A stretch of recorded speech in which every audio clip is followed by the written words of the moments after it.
At first glance, Ulysses Smith, a 44-year-old anti-corruption lawyer, and his wife, Sarah Berliner, a 41-year-old strategist for an app design studio, may not seem like typical North Fork locals.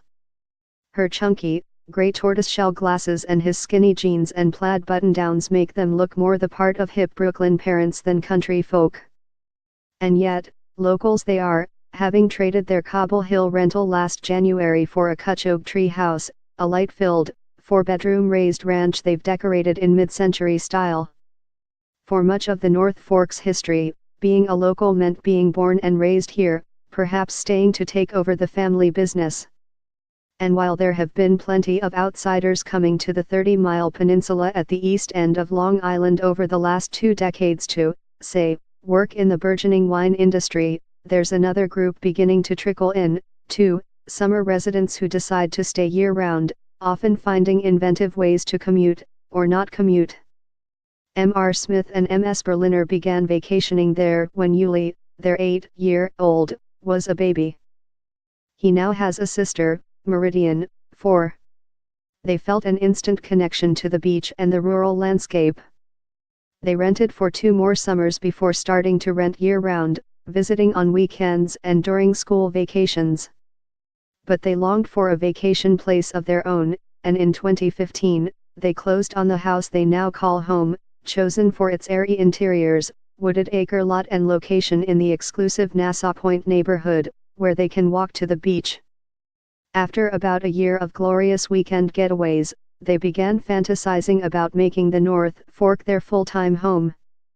We loved the access to the outdoors and the natural glow of the light, M.R. Smith said. On certain days, you can feel like you're in Provence. After a bit of reshuffling of their work schedules, M.S. Berliner works from home, but M.R. Smith commutes. They were ready.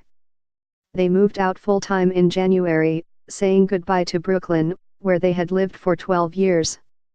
Their Brooklyn friends thought they were crazy, but they immediately felt at home. Our life was so much calmer, M.S. Berliner said.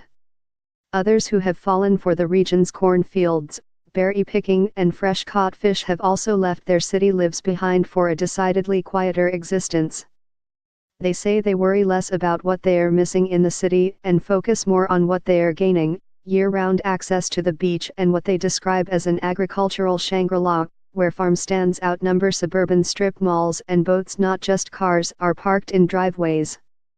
They say they have found a place where harried city children can live as free-range as the chickens roaming the corner farm, and where the fixings for a dinner party can be sourced locally, perhaps within a short bike ride. For those priced out of housing markets in Manhattan and Brooklyn, and perhaps the South Fork, the lifestyle of the North Fork seems more attainable. It's still possible to find a 3-bedroom home there for less than $500,000. But moving 85 miles away from Manhattan has one big challenge: work.